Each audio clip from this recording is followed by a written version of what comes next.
هاي يا حلوين، عاملين ايه؟ يا رب تكونوا بخير. انا علياء ودي اليوتيوب شانل بتاعتي. في الفيديو ده هقول لكم طريقة هي حرفيا سحر هتحمي شعركم من التقصف، من الهيشان، من الجفاف. شعركم هيقعد باليومين والتلاتة مترطب ومش هتحتاجي خالص ان انتي ترطبي. كالعادة هنجيب حاجة نشربها عشان نستمتع بالفيديو. ما تنسوش تعملوا سبسكرايب وتفعلوا زر الجرس، تعملوا لايك للفيديو، كمان تسيبوا كومنت تحت برأيكم في الفيديو. نبدأ الفيديو ونقول بسم الله. قبل ما أبدأ الفيديو عايزة أقول لكم كام حاجة. الطريقة دي ملهاش علاقة خالص بترطيب شعرك في الشاور. الطريقة اللي أنا هقولك عليها النهاردة هي الأفتر شاور، يعني بعد ما بتاخدي الشاور بتاعك خلاص بتخلصي الروتين بتاع غسيل شعرك، والطريقة دي بقى هي الترطيب العميق قوي قوي قوي لشعرك. الطريقة اللي هتكلم عنها النهاردة في الفيديو وهي اللي أنا شخصيا ما أقدرش أستغنى عنها أبدا في ترطيب شعري، هي طريقة الطبقات أو اللايرنج. يعني إنك تستخدمي طبقات من الترطيب من الأخف للأتقل علشان تحبسي الترطيب وشعرك يبقى مترطب لأكتر فترة ممكنة. الطريقة دي إيه فايدتها من الآخر؟ فايدتها إنك بتحافظي على الترطيب جوه الشعراية لأطول فترة ممكنة. كمان مش بس كده، هي بتقلل الهيشان جدا، بتخلي شعرك صحي كده وبيلمع، بتحمي الأطراف من التقصف، وبتخلي شعرك أنعم وأسهل في التسريح. دلوقتي أنا هقول لكم المكونات والطريقة. أول حاجة في المكونات والطريقة هو إن لازم يكون شعرك مندي مش مبلول ولا ناشف.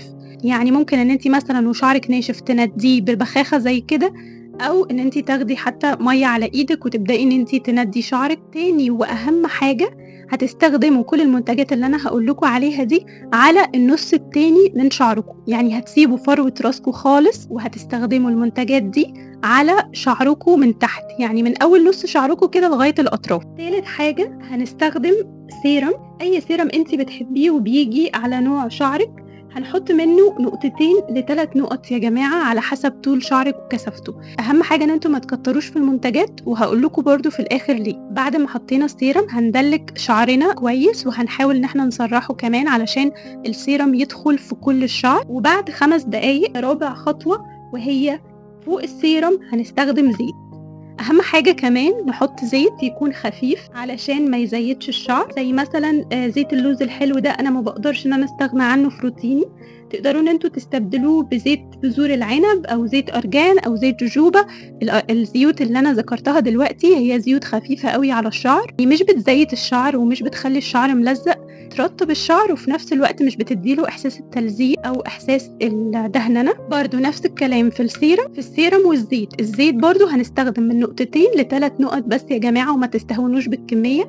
الكمية قليلة، ولكن احنا محتاجين ترطيب، مش محتاجين اننا نلزق شعرنا او ندهن شعرنا. اخر خطوة وهي كريم للشعر. في المنتجات اللي انا بقولها دي كلها مش شرط تجيبوا اللي انا بطلعها لكم في الفيديو، هاتوا المنتجات المناسبة لنوع شعركم. الكريم ده من تري شوب، انا بحبه، ولكن هل هو احسن حاجة؟ لا، في افضل منه. برضو بستخدم مقدار عقلة الصباع لان انا شعري طويل وتقيل، فانا بحتاج يعني يعتبر الكميه الكبيره شويه. فالكميه الكبيره دي اللي هي عقله صباع. انتوا تقدروا كمان ان انتوا تستخدموا نص عقله صباع لو انتوا شعركم خفيف او قصير. دي الخطوه اللي بنغلف بيها الشعرايه، لان الكريم بيكون قوامه تقيل وبيفضل مغلف الشعرايه اطول وقت ممكن وقافل على ترطيب السيرم والزيت. تمام كده؟ اكيد جه في بالكم دلوقتي سؤال، هل الطريقه دي بتلزق او بتدهن الشعر؟ الإجابة هي لأ. لو استخدمتي المنتجات المناسبة لشعرك وبكميات مناسبة، مستحيل يحصل ولا تلزيق ولا تزييت أو دهننة للشعر. يعني إيه؟ زي ما قلت لكم في الأول، كمية السيرم من نقطتين ل3 نقط علشان شعرك ما يلزقش، الزيت من نقطتين ل3 نقط، الكريم أقل من عقلة صباع. زي ما قلت لك لو نوع شعر تقيل وطويل هتكتري مثلا نقطة أو نقطتين زيادة على اللي أنا بقوله ده.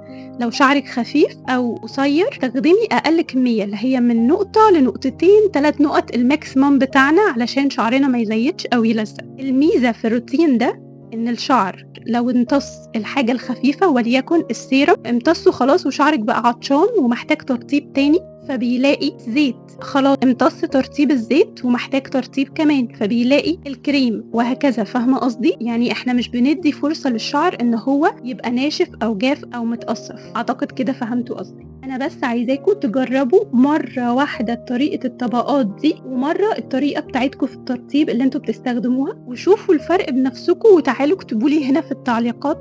الفيديو ده هو سر من أسرار إن شعري طول الوقت مترطب، الحمد لله مش بيتقصّف مع إني باعمله حرارة كتير ببليس وسشوار والكلام ده كله. وبس كده، ده كان الفيديو النهارده. أتمنى الفيديو لو عجبكم تكتبوا لي تحت في التعليقات، وتكتبوا لي كمان الروتين اللي أنتم بتستخدموه عشان ترطبوا شعركم ترطيب عميق. هاعمل لكم فيديو كمان عن روتين الشاور إن شاء الله. اعملوا سبسكرايب للقناة واستنوا الفيديو. ما تنسوش تعملوا لايك و thank you for watching وباي.